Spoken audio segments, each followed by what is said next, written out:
اعوذ باللہ من الشیطان الرجیم، بسم اللہ الرحمن الرحیم۔ یا ایہا الذین آمنوا انفقوا من طیبات ما کسبتم، اے اہل ایمان خرچ کرو ان عمدہ چیزوں میں سے، پاکیزہ چیزوں میں سے جو تم نے کمائی ہے۔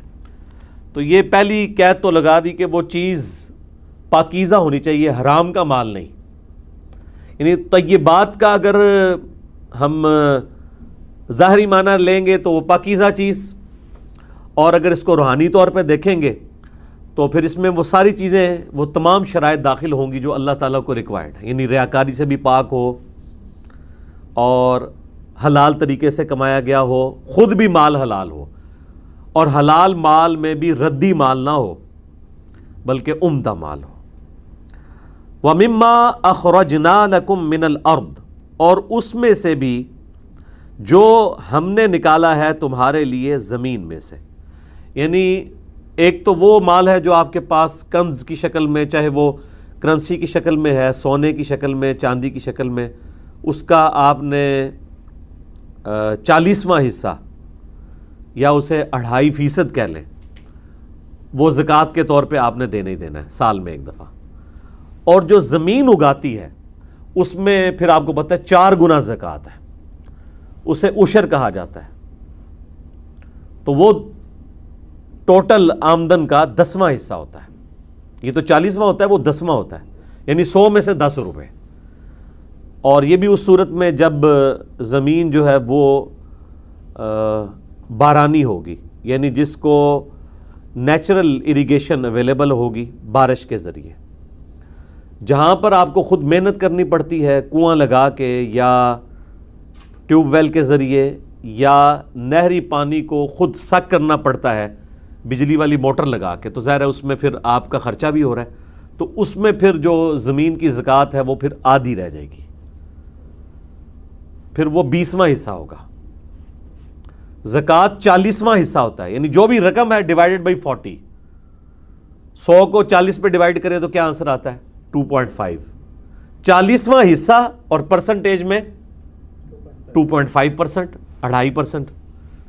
عشر جو ہے وہ 10واں حصہ، اور پرسنٹیج میں بھی وہ 10% ہی بنے گا، کیونکہ 100 کا 10واں 10%۔ اور اگر آپ کو خود ان پٹ دینی پڑ رہی ہے، آپ کا ٹیوب ویل کا خرچ آ رہا ہے اور نیچرل اریگیشن نہیں ہے، پھر اللہ تعالیٰ نے آپ کو آدھی زکوٰۃ بھی زمین کی معاف کر دی ہے، پھر آپ نے 20واں حصہ دینا ہے ڈیوائیڈڈ بائی 20۔ تو یہ اس کی ترتیب ہے۔ باقی زکوٰۃ کے جو 70 کے قریب قدیم اور جدید جو شرعی احکام و مسائل ہیں، اس کے اوپر میں نے مسئلہ نمبر 95A اور B ریکارڈ کروا دیا ہے، وہ آپ دیکھ سکتے ہیں۔ وَلَا تَيَمَّمُوا الْخَبِيثَ مِنْهُ تُنْفِقُونَ وَلَسْتُمْ بِآخِذِيهِ، یہ بہت زبردست بات آ رہی ہے۔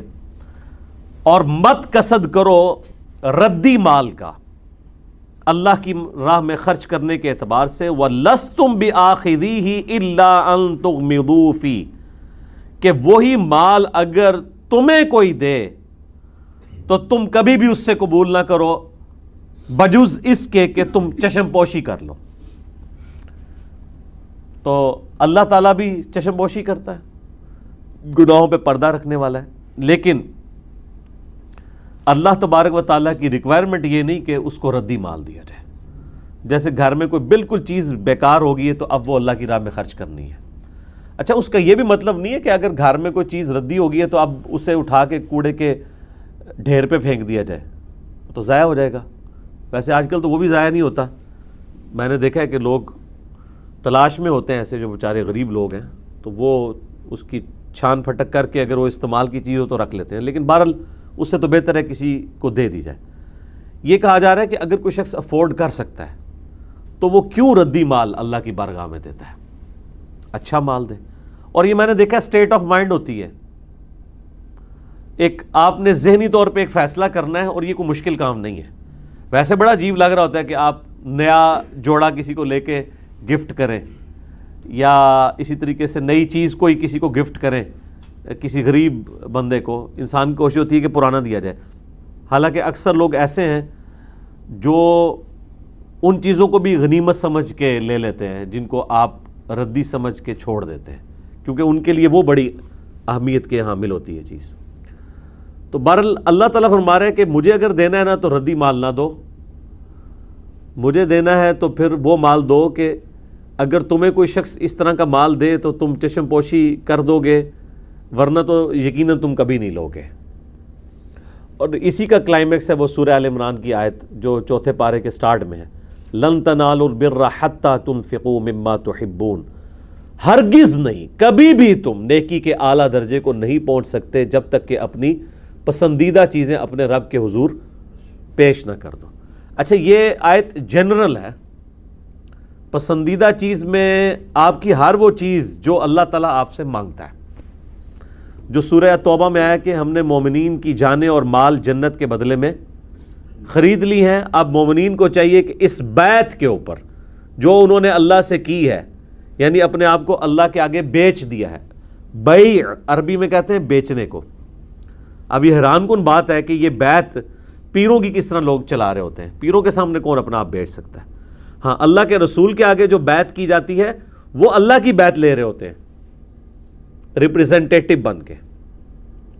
خلیفۃ المسلمین جو بیعت لے رہا ہوتا ہے وہ اللہ اور اس کے رسول کے بیعت پہ بیعت لے رہا ہوتا ہے، اور وہ بھی مشروط ہوتی ہے، اس میں ساتھ پھر ہے فَإِن تَنَازَعْتُمْ فِي شَيْءٍ فَرُدُّوهُ إِلَى اللَّهِ وَالرَّسُولِ، وہ ایبسولوٹ نہیں، ایبسولوٹ وہی دو ہیں، یا ایھا الذین آمنوا اطیعوا اللہ واطیعوا الرسول، یہ دو، اور تیسری مشروط ہے وَأُولِي الْأَمْرِ مِنْكُمْ، اس کے ساتھ اطاعت کا لفظ بھی نہیں آیا، صرف آیا وَأُولِي الْأَمْرِ مِنْكُمْ، اور پھر ساتھ یہ آیا فَإِن تَنَازَعْتُمْ فِي شَيْءٍ، اگر تنازع ہو جائے کسی معاملے میں حکمران کے ساتھ بھی، پھر فیصلہ اللہ اور اس کے رسول سے کروانا، یعنی آج کی ڈیٹ میں کتاب و سنت سے۔ تو ایبسولوٹ اطاعت اللہ اور اس کے محبوب صلی اللہ علیہ وآلہ وسلم کی ہے۔ تو یہ جو بیعت ہم نے کی ہے اللہ تعالیٰ کی، اپنے جان اور مال کے عوض جنت لی ہے، تو جان اور مال دونوں کے عوض ہے۔ تو جان اور مال کی کیٹیگری میں جو جو چیز لائی کرے گی وہ اعلیٰ ترین چیز اللہ کو دینی ہے۔ جان میں اعلیٰ ترین چیز کون سی ہے جی؟ اب آپ اس چکر میں نہ پڑ جائیں کہ بھئی جس طرح وہ حضرت موسیٰ علیہ السلام دا کہندے نے بندے کو گیا تھے جی کیڑا حصہ اے لا کے دیاں، اے لا کے دیاں، وہ نہیں ہے۔ جان اور مال، جان سے مراد ہے زندگی، اپنی زندگی کا آپ نے بہترین پورشن اللہ کو دینا ہے۔ ظاہر ہے جان سے مراد یہ تو نہیں اللہ تعالیٰ کہے گا کہ ہاں جی میں نے جو ہے وہ گردے لینے ہیں اور دل قبول نہیں کرنا، یا میں نے دل لینا ہے دماغ قبول نہیں کرنا۔ جان سے مراد یہ نہیں ہے، یہ اصطلاحاً بات ہو رہی ہے۔ خیر وہ تو ایک اعلیٰ ترین درجہ ہے کہ کوئی شخص میدان جنگ میں اپنی جان اللہ کے لیے لے کر آ جائے، وہ تو ہے ہی ہے، لیکن یہ جو عام حالت میں بات کی جاتی ہے نا، جان اور مال کے ذریعے اللہ کے حضور جہاد کرنا، کوشش کرنا، اس میں آپ نے اپنے جسم کی انپٹ دینی، یعنی نماز بھی تو ایک جہاد ہے۔ آپ جان کی قربانی کر رہے ہیں نا، نیند کی قربانی کر رہے ہیں، بسترا چھوڑ رہے ہیں، مشقت اٹھا رہے ہیں جسم کی، روزے میں بھی جسم کی مشقت اٹھا رہے ہیں، یہ سب جان کی قربانی ہے۔ اور باقی مال کی قربانی میں ظاہر ہے کہ وہ چاہے کرنسی کی فارم میں ہو، چاہے آپ کے ایسٹس اللہ کی راہ میں خرچ کرنے کی فارم میں ہو، وہ سب کی سب وہ ہیں۔ اسی کے لیے وہ ایک ٹرم استعمال کی جاتی ہے نا فارسی کی، درہمیں، قدمیں، سخنے، ٹھیک ہے، یہ استعمال ہوتی ہے نا جی۔ درہمیں یعنی مراد بائی کرنسی، سخن یعنی زبان کے ذریعے، قدمیں یعنی ساتھ فزیکلی انپٹ شامل ہو جائے کہ انسان خود اس میں شامل ہو جائے۔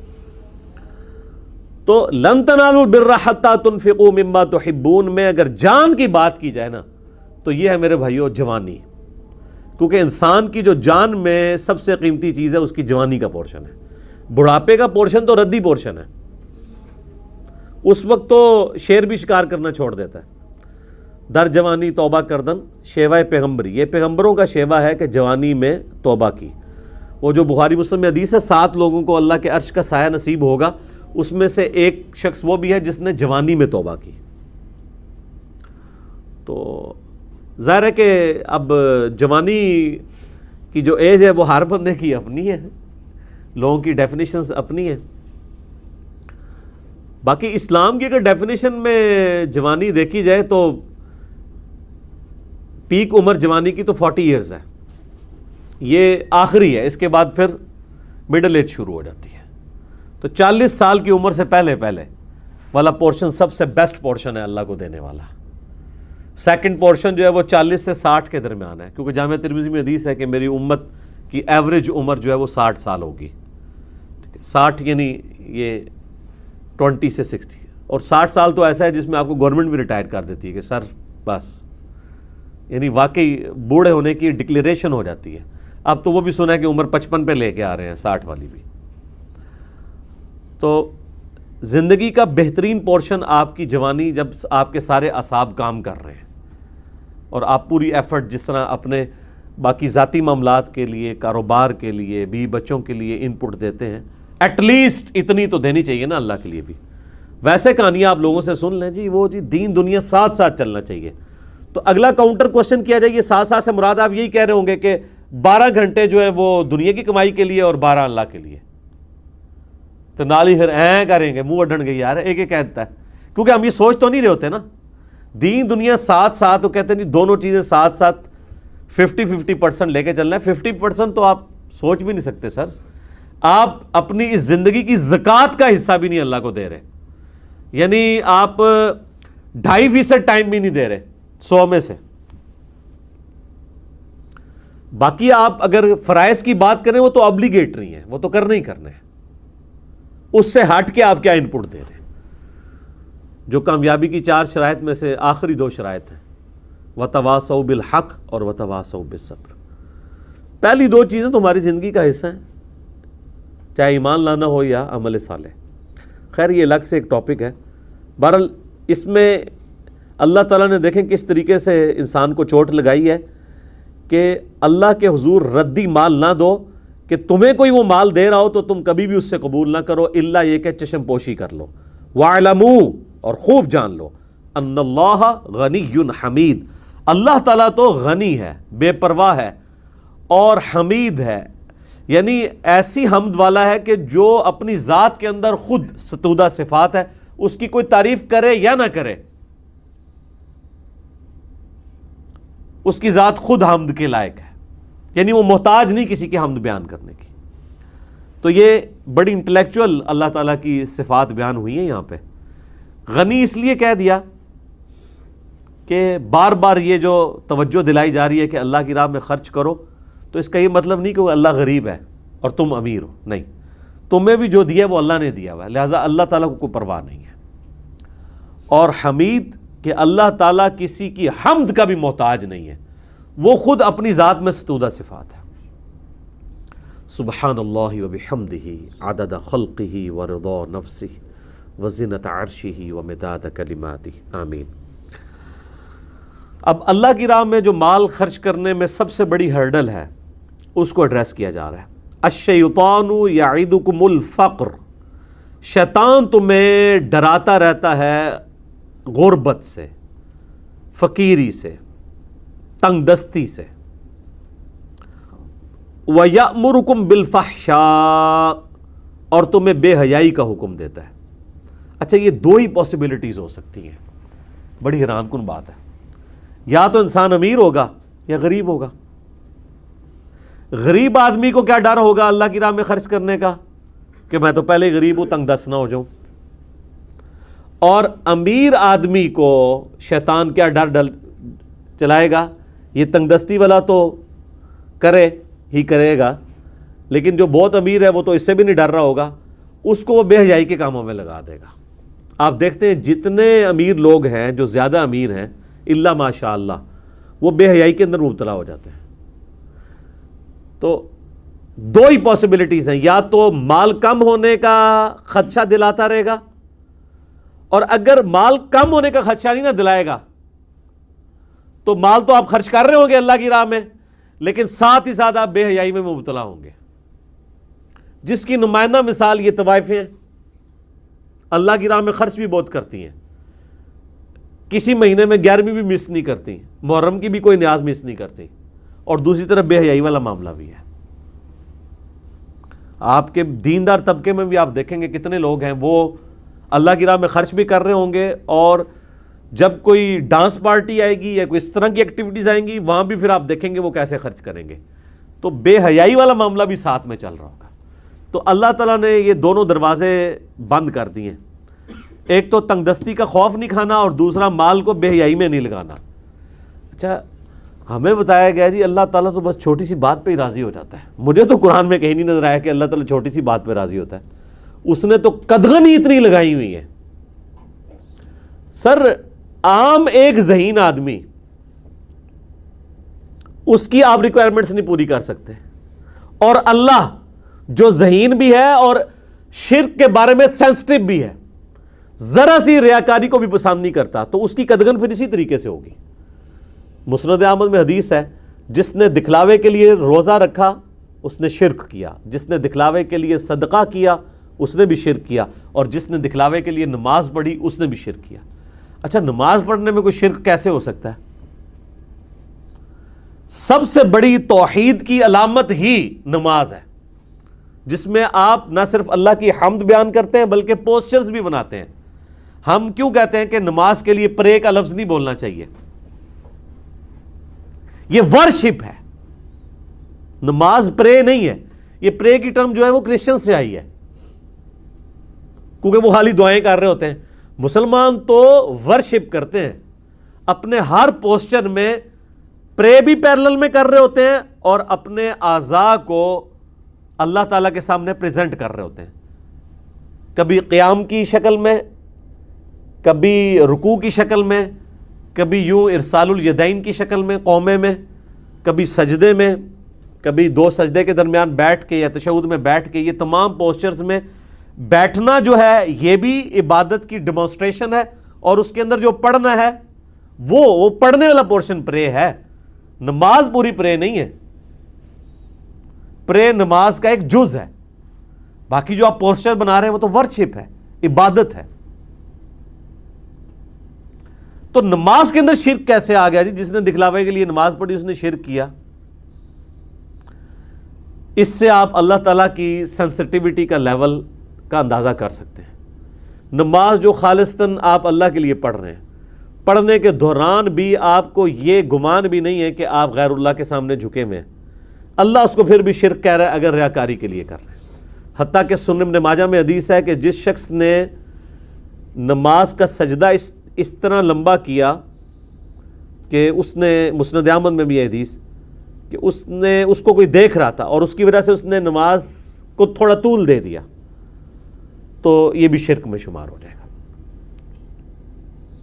تو اللہ تعالیٰ خالص مال کو قبول کرتا ہے. اتنی قدغن لگائی ہوئی ہے. شیطان تمہیں ڈر دلاتا ہے تنگ دستی کا اور تمہیں حکم دیتا ہے کہ بے حیائی کے کام کرو. اب اس کے اگینسٹ اللہ تعالیٰ نے اس کے اپوزٹ اپنی دو کوالٹیز گنوائی ہیں. شیطان کی دو نٹوریس چیزیں کیا تھیں؟ تنگ دستی کا خوف اور بے حیائی کا حکم. اس کے اپوزٹ اللہ تعالیٰ ہمارا واللہ یعیدکم مغفرۃ منہ وفضلا, جبکہ اللہ تعالیٰ تم سے وعدہ کرتا ہے اپنی مغفرت کا اور اپنے فضل کا. اللہ تبارک و تعالیٰ ایسے شخص کو اس کے گناہوں سے درگزر فرما کے جنت میں اعلیٰ مقام دے گا, اس کے گناہوں کو معاف کر دے گا جو شخص اللہ کے لیے اپنا اخلاص شو کرتا ہے, اللہ کے لیے اپنا مال خرچ کرتا ہے, اور اپنا فضل بھی عطا فرمائے گا. دنیا میں تو ہے ہی ہے کہ اس کے مال میں اللہ تبارک و تعالیٰ برکت دے دے گا, آخرت میں بہت بڑا فضل عطا فرمائے گا. تو اس سے یہ پتہ چلا کہ جو لوگ انفاق فی سبیل اللہ کرتے ہیں, اللہ کی راہ میں خرچ کرتے ہیں اور بے حیائی سے بچتے ہیں, تو اللہ تعالیٰ نے ان سے آخرت کی مغفرت اور فضل کا وعدہ کر لیا ہے. تو یہ بخاری کی حدیث بھی تو ہے نا کہ جو شخص مجھے اپنی زبان اور شرمگاہ کی حفاظت کی گارنٹی دے دے میں اسے جنت کی گارنٹی دیتا ہوں, نبی علیہ السلام نے فرمایا.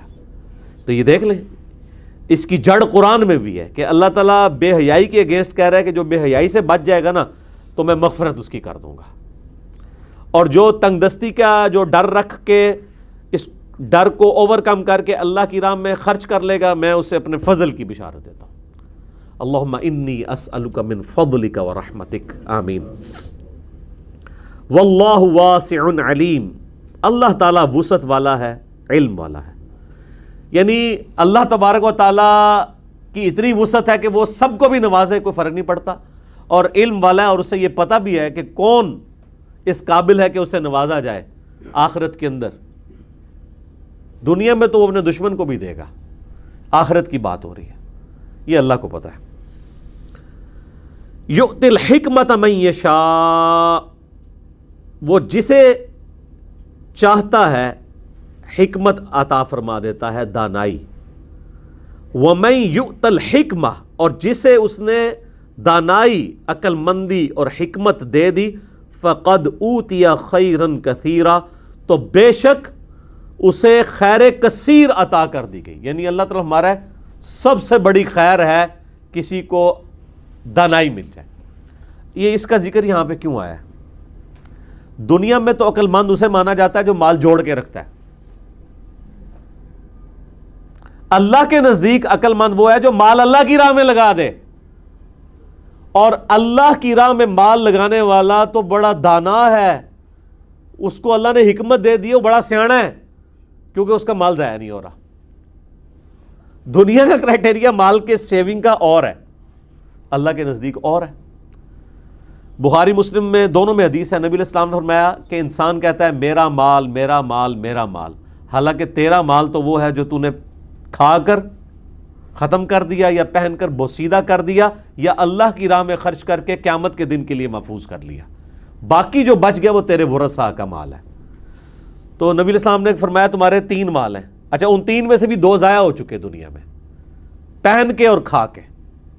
اب پہننے میں گھر کا شیلٹر بھی شامل ہے، کیونکہ مرنے کے بعد وہ گھر بھی تو ورثاء کو ملنا ہے، آپ نے قبر میں تو ساتھ نہیں لے کے جانا۔ جو آپ کے ساتھ جانا ہے مال وہ ہے جو آپ نے اپنی زندگی میں اپنے ہاتھوں سے خرچ کر کے آخرت کے لیے محفوظ کر لیا۔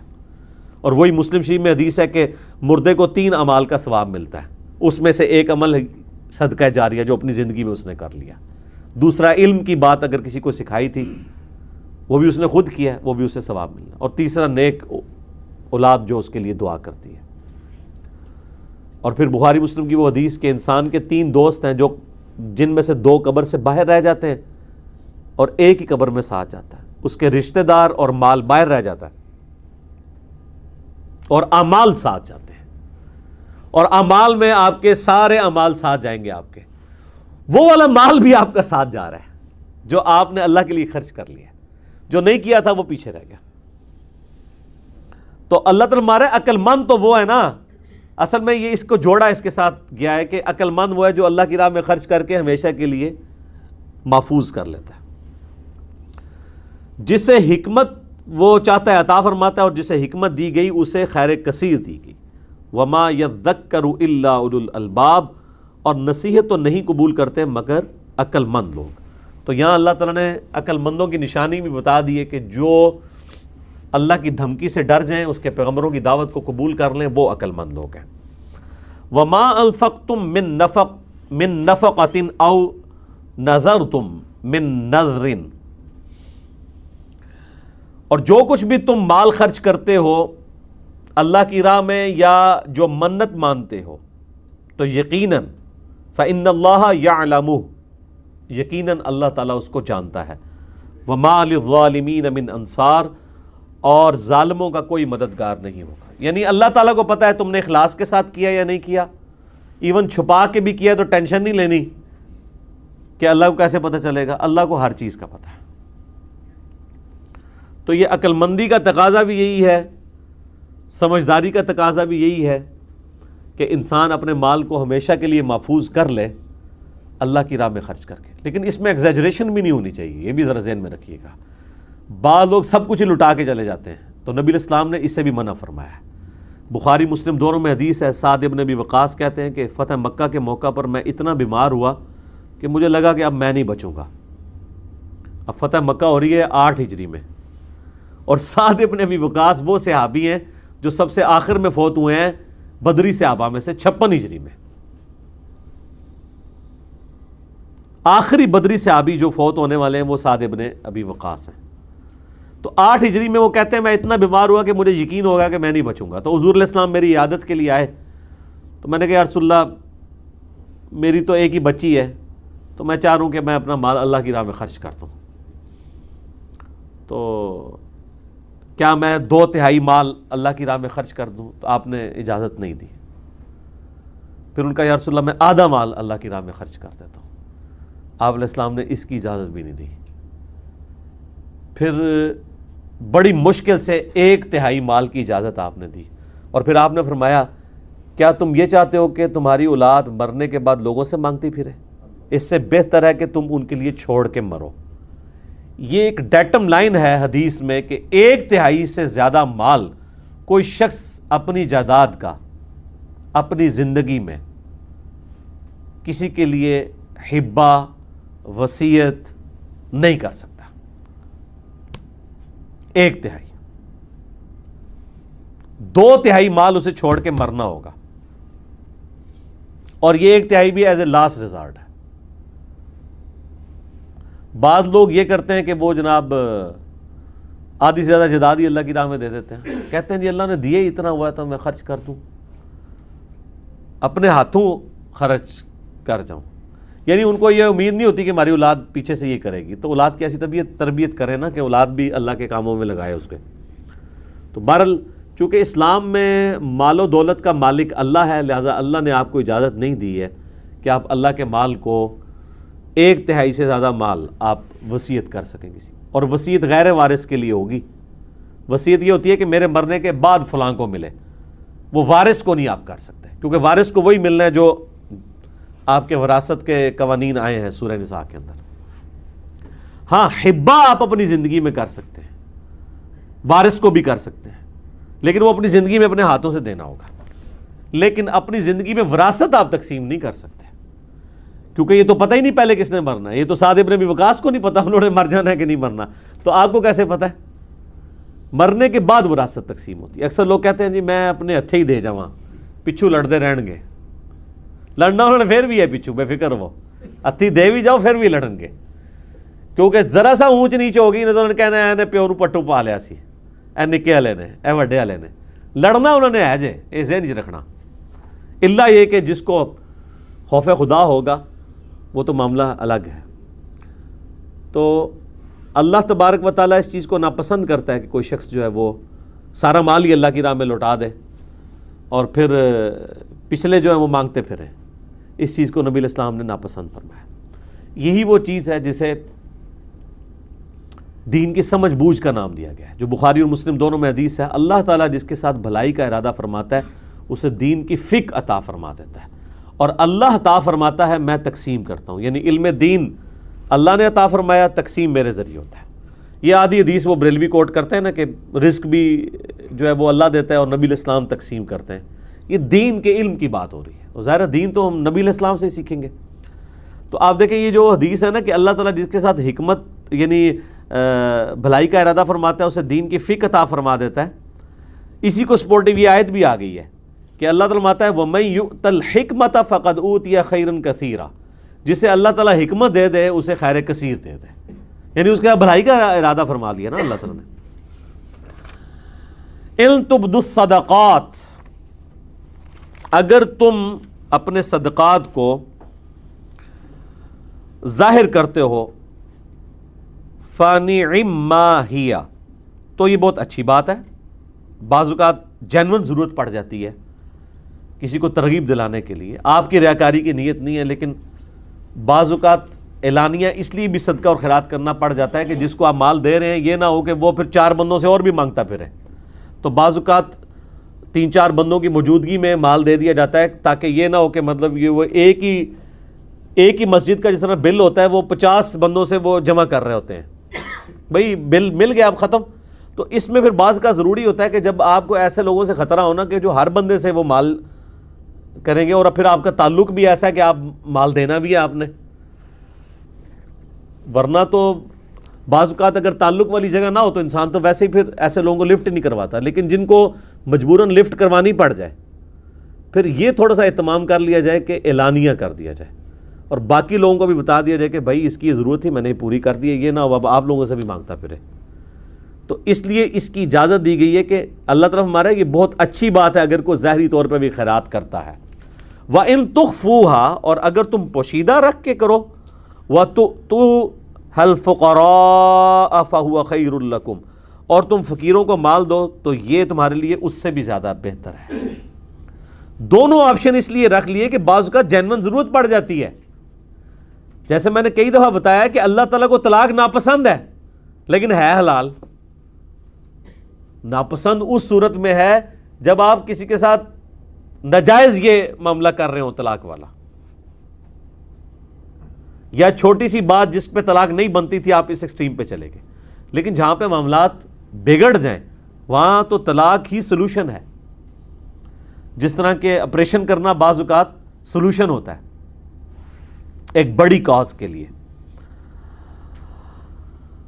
یہاں پہ وہ بھی حدیث یاد کر لیں، بخاری و مسلم جو دونوں میں حدیث ہے، ہم نے ولادہ سے ویسے اب کلپ بھی اس کا اپلوڈ ہو چکا ہے۔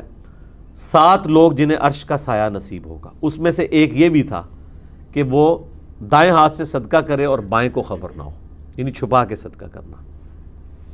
لیکن چھپا کے صدقہ کرنے کے ساتھ اللہ نے اعلانیہ صدقہ کرنے کی بھی اجازت دے دی ہے، اور یہ اللہ کی بڑی مہربانی ہے کہ اجازت دے دی ہے، ورنہ تو ہر وقت یہ خدشہ لگا رہتا کہ جو بھی تھوڑا سا اعلانیہ کر رہا ہے تو وہ ریاکاری کی نظر ہی ہو گیا ہے۔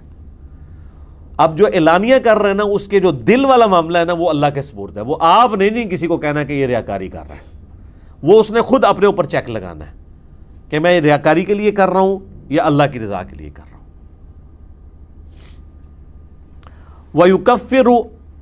وَيُكَفِّرُ عَنْكُم مِّن سَيِّئَاتِكُم، تو ان صدقات کی اللہ کی راہ میں خرچ کرنے کی برکت سے اللہ تعالیٰ مٹا دے گا تم سے تمہارے گناہ۔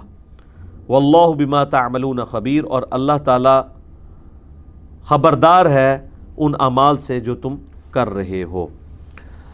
اچھا، یہ ٹاپک تو قرآن میں کئی جگہ ہے کہ یہ جو نیکی ہے نا، یہ گناہوں کو مٹا دیتی ہے۔ یہاں پہ بھی اللہ تعالیٰ نے کہا کہ نیکیاں کرنے کی برکت سے اللہ تعالیٰ تمہارے گناہوں کو مٹا دے گا۔ اور نیکی کون سی؟ اللہ کی راہ میں خرچ کرنا۔ اور یہ صرف خرچ کرنا نہیں ہے، قرآن پاک میں نماز کے بارے میں بھی آیا ہے کہ نماز جو ہے وہ گناہوں کو مٹا دیتی ہے، اور باقی جتنے بھی نیک اعمال ہیں وہ گناہوں کو مٹا دینے والے ہیں۔ آٹومیٹکلی بغیر توبہ کے بھی وہ گناہ معاف ہو جاتے ہیں نیک اعمال کی برکت سے۔ لیکن صغیرہ گناہ، کبیرہ گناہ نہیں، کبیرہ گناہ صرف توبہ سے معاف ہوں گے۔ تو اس سے بعض اوقات کوئی اگر یہ پلی لے لے کہ میں حرام مال کماؤں گا اور پھر اللہ کی راہ میں خرچ کر دوں گا، تو خرچ کرنے کی نیکی سے میرا حرام مال کمانے والا گناہ معاف ہو جائے گا، تو یہ اسی طریقے سے جیسے آپ گٹر کے پانی سے وضو کر کے نماز پڑھ رہے ہیں، تو گٹر کے پانی سے وضو نہیں ہونا، الٹا آپ اور ناپاک ہو جائیں گے۔ یہ ذہن میں رکھیے گا، وضو کے لیے پاک پانی شرط ہے۔ آپ کوئی گٹر کے پانی سے وضو کرے اور نماز پڑھے تو نماز تو بڑی دور کی بات ہے، اس کا وضو بھی نہیں ہوا اور وہ الٹا ناپاک ہو گیا۔ یہی ہے کام جو یہاں پہ اکثر ہمارے جو امیر لوگ ہیں نا، وہ یہی حرکت کر رہے ہوتے ہیں، حرام طریقے سے مال کماتے ہیں، کسی کو حج اور عمرہ کروا دیا، یا خود چلے گئے ہر سال رمضان میں اعتکاف بیٹھنے کے لیے، یا کوئی دسترخوان چلا دیا، یا پرماننٹلی کسی مدرسے کا خرچہ اٹھایا ہوا ہے، اپنے کاروبار میں ساری وہ ڈنڈیاں مار رہے ہیں، ٹیکس چوری والا معاملہ کر رہے ہیں، دھوکہ دہی والا معاملہ کر رہے ہیں۔ دھوکہ دہی ظاہر ہے کہ جو چیز آپ کلیم کر رہے ہیں آپ وہ نہیں دے رہے ہیں، تو آپ دھوکہ کر رہے ہیں۔ تھوڑی سی اپنے اندر جرت پیدا کریں، اور لوگوں کو پہلے ہی پتہ ہے، اگر ایک دودھ والے نے لکھا ہوا ہے نا خالص دودھ 70 روپے، تو سب کو پتہ ہے کہ 70 روپے میں تو گھر میں نہیں خالص دودھ پڑتا اگر ایک بھینس رکھی ہو، کم از کم 10-15 بھینسیں ہو نا پھر یہ نیچے آتا ہے۔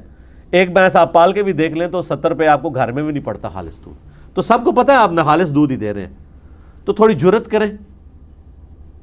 آپ لکھیں گے جی جو خالص دودھ ہے وہ 120 روپے کلو ہے، اور جو پانی ملا دودھ ہے وہ 70 روپے ہے، پھر بھی لوگ آپ سے لیں گے